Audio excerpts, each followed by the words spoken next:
Hi there, and thank you for watching another Magnus and Scout video. In this video I thought I'd go through some of the common questions that get asked in the comment section and provide some answers, so here you go. First question we get asked all the time is, where do we get Magnus and Scout's collars from?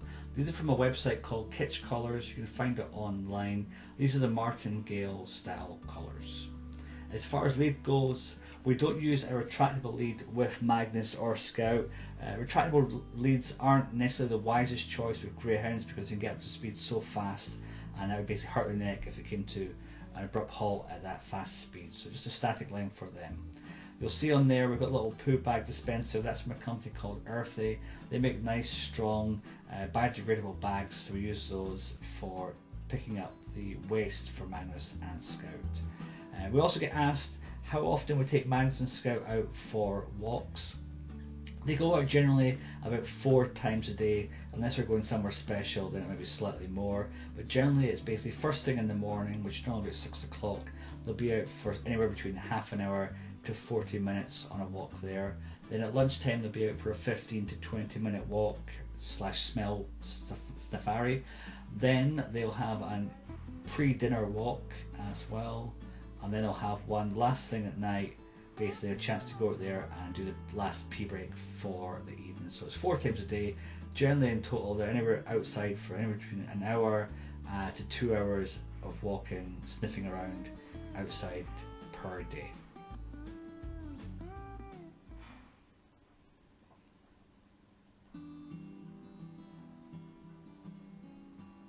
We often get a lot of comments on the size and shape of the dogs. You can see Magnus is the boy here. He's a white and brindle. He's 8 years old and weighs 39 kilograms.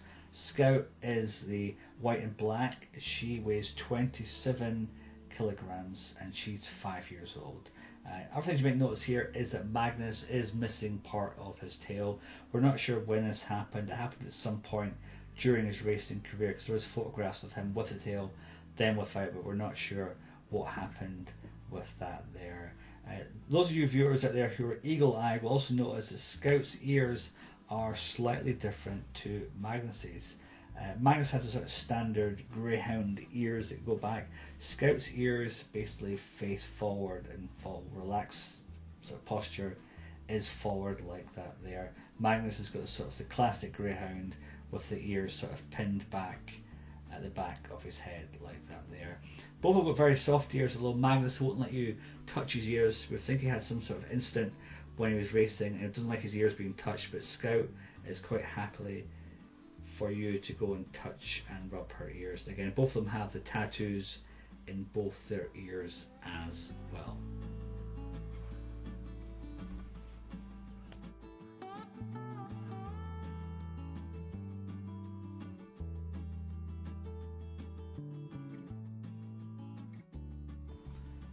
We get asked a lot of questions about the food and drink for Magnus. First of all, is the station here. We used to use this as Magnus's food and water drinking station, but now I've got 2 dogs. It's just solely the water station. This was purchased on Gumtree for a £10. I can always make sure Magnus and Scout have access to fresh water each day. So we've bought new purpose bowls for Magnus and Scout. That way, if we've got to give one of them medication, we can tell which bowl belongs to which dog. For breakfast, the dogs are still eating their chicken. They get some pieces of chicken thigh or chicken leg for breakfast. These can either be raw or they can be frozen. We never give them cooked bones because those bones can splinter, but it is safe enough to eat bones of raw chicken or frozen chicken. So they do like those bits of chicken after their walk in the morning. Again, they're eating on a towel, that way any chicken guts and juice can basically fall on a towel and it's easier to wash than washing a duvet. Some people asked, do we not consider feeding them a dry diet? We did have Magnus on a dry food diet for a while, but he was having a lot of stomach issues, so we reverted back to his raw food, natural instincts, working dog diet. We don't just give him the dog meat, even though it has got kale and things in there as well. We also supplement that with usually some shredded carrots. To that we usually add some veg, maybe like green beans. We sometimes add sardines as well. We usually boil some rice, either white rice or brown rice, and add that to the mix as well. Mix it all together. We'll also add in the meat as well. Magnus generally gets about 500 grams, Scout's getting about 400 grams, slightly less because of a smaller dog. We generally add a lot of water to this food as well, just to get some more water into the dog's diet. Alright, take it.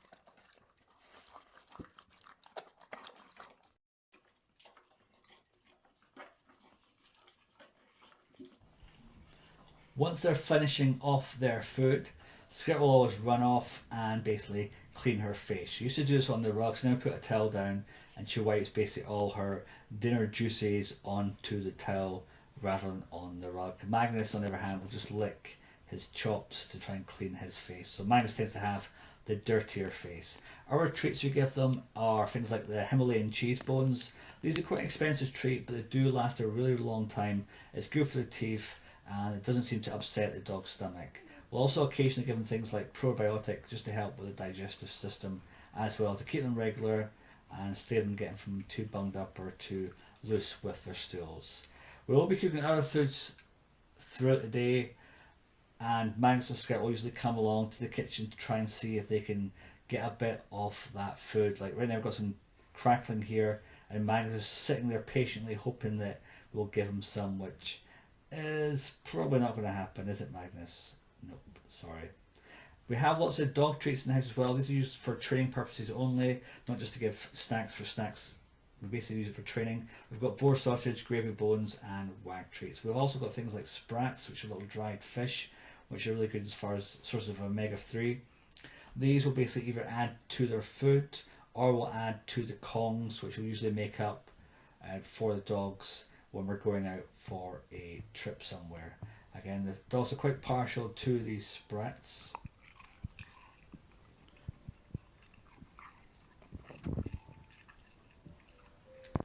Dogs being dogs, obviously when they're out and about, can sometimes eat things they're not supposed to and get some stomach troubles. So to prevent having large bouts of diarrhea or upset stomachs, one thing we've also purchased in the house is Pro-Colon. This is available on sites like Amazon. This is basically a probiotic which you can add to their food and basically helps firm them up. So usually if they're having some stomach troubles, we'll basically just feed them boiled rice and chicken and add a little bit of Pro-Colon to there, and usually after a day or two they're back to normal and they can eat whatever they like at that point in time. Also, with all this lovely food they're getting, it's also important to make sure they are brushing their teeth. So we use a finger tool rather than the brush because it seems to be more comfortable for the dogs. So we've got a toothpaste here which will brush their teeth as often as we can, in addition to just the bones and things like that to clean their teeth.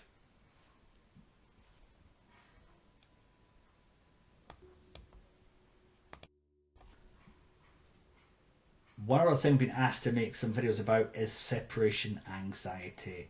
Scout's not really suffered much with this, but Magnus had lots and lots of separation anxiety when we first brought him home. Greyhounds are used to living with lots and lots of company and lots of other dogs, so coming to a strange home and suddenly being left on their own is a new experience which some dogs can find overwhelming. Magnus used to bark, basically whine and howl whenever he was left on his own. So to tackle this, we had to do several different things. We basically, first thing we introduced was lots and lots of walking. We thought if the dog is tired, he'll be basically wanting to sleep rather than be up, awake and upset. So we'd always take Magnus for long walks in the morning. Whenever we're going on a trip, we'd always make sure we take Magnus out for like a good 40-minute walk so he can use the bathroom, do any bowel movements, but also get some exercise, some stimulation before we're going to leave him in the house rather than just going out the house cold. Always make sure you get that bit of exercise in before you depart, which might mean you have to get up early, as I did. Another big thing which helps is to make sure whenever you leave or come home, you never give the dogs any attention. You don't want to have any build up to you leaving the house or coming home. So even if they're excited, jumping around, you have to ignore them. It can be very hard to do sometimes, so you put the hand out there, but you want to basically ignore them as best you can. So whenever you leave or come home, make as little fuss as possible. Don't interact with them. Once you've been home for a few minutes, you can then give them a cuddle and say hello, but just basically keep the interactions low. That way they don't get too excited or too nervous about you departing. When they are home by themselves, it's good if you can provide them some stimulation. So we would use the Kong toys. There is other interactive toys out there. We would use part of their dinner and put it into the Kong, and then put a little bit of peanut butter or cream cheese on top, and add some maybe sprats or boar sausage on top. Rather than serve it as is, we put it into the freezer.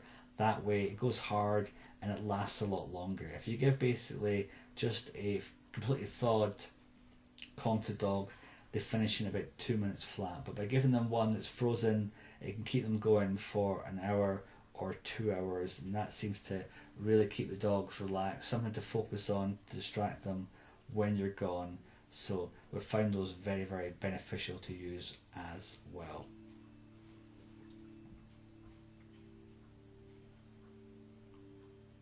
Again, you can see Magnus here finishing off one of Scout's Kongs.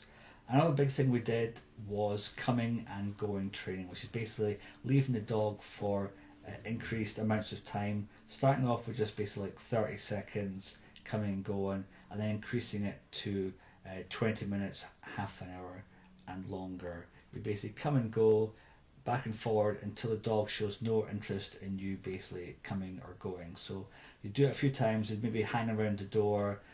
After 5 or 6 times, they basically go to the crate. By time number 10, they've lost interest in you coming and going. You basically do this so basically you coming and going is not seen as any big event whatsoever. So we did this with Magnus for probably about 2 or 3 months. Other things we use basically is dog separation anxiety music. It sounds a bit crazy, but it does work. You can find it on YouTube, and it has done great wonders in helping keep our dogs calm and relaxed. You can also use TVs or radios. Other things we've purchased, basically, we got this for Scout when she broke her leg. She had to be kennelled the whole time. Is Adaptil. This can also be used to provide calm and comfort for the dogs. A little pill which they take, which helps calm their nerves whenever you've got things like distress in the dog. So you can use that as well.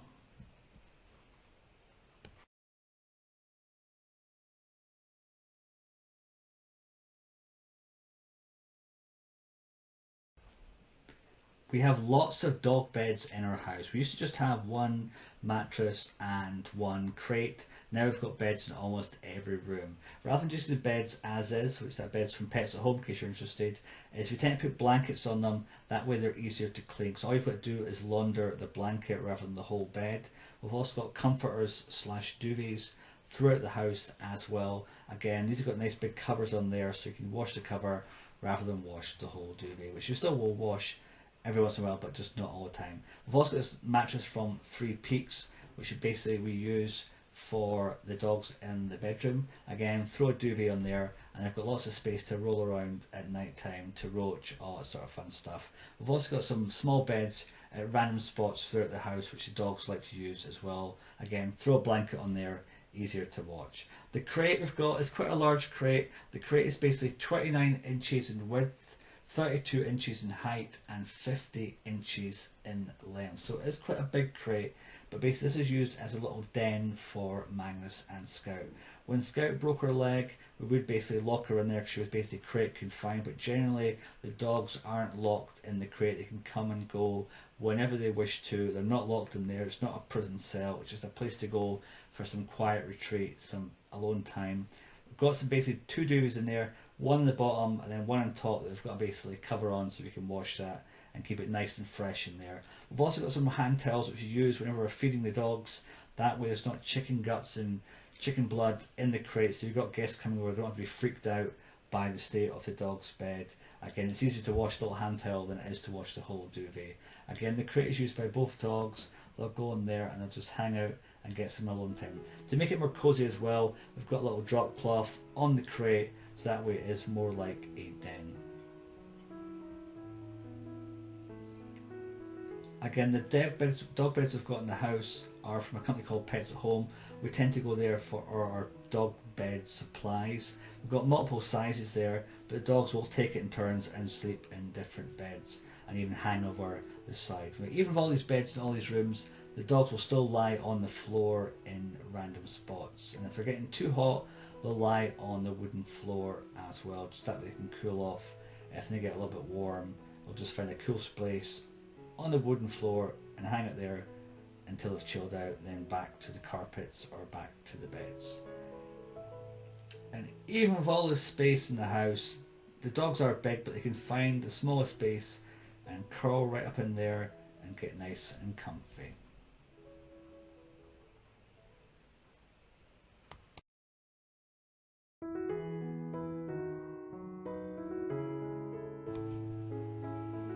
Greyhounds love to sleep. They're known as the 40-mile-an-hour couch potato for one reason, is they do spend a lot of time sleeping. Most of the time you'll see the greyhounds in our house is they are sleeping. This whole footage here is all from one day of sleeping in different spots around the house. They probably spend about 20 hours sleeping throughout the day, only getting up for walkies or whenever there's food on the go or for a little jaunt to the garden.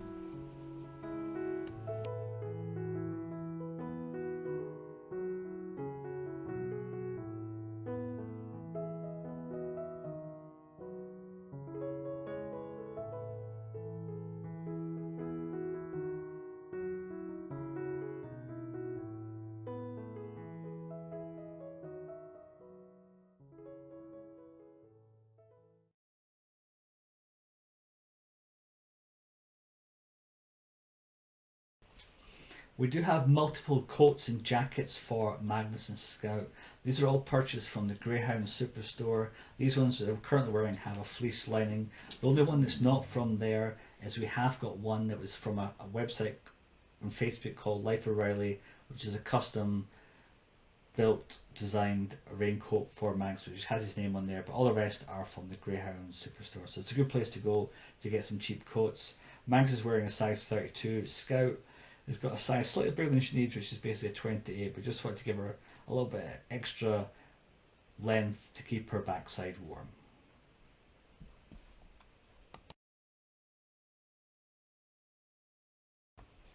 We do get asked a lot if greyhounds shed. Greyhounds do shed, just not as often or as much as your average dog. Magnus and Scout tend to shed about 3 to 4 times a year. When they do start to shed, we will take them outside and use a shedding blade on them. It's a very effective tool to get rid of all the loose hair, and the dogs kind of see it like a one giant big scratch. So they do enjoy it and they're very comfortable and relaxed when getting this procedure done. It looks like quite a gruesome act, but it's just very soft, gets rid of all loose hair, and is very, very effective. So if you are going to use one, make sure you do it outside, otherwise you'll have lots and lots of hair inside floating around your home.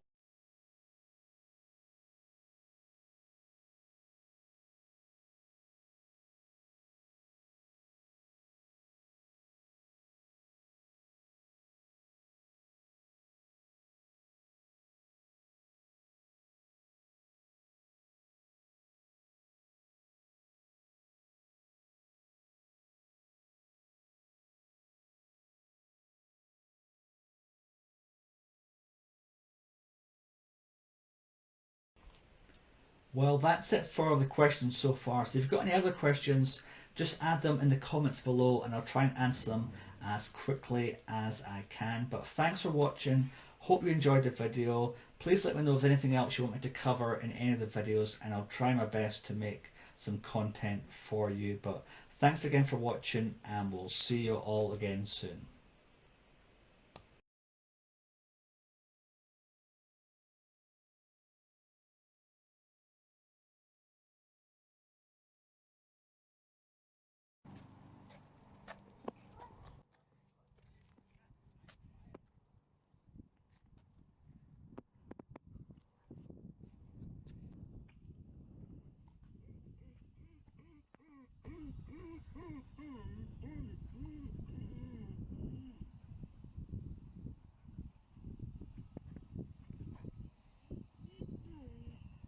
That's okay, Scout. It's not a doggy.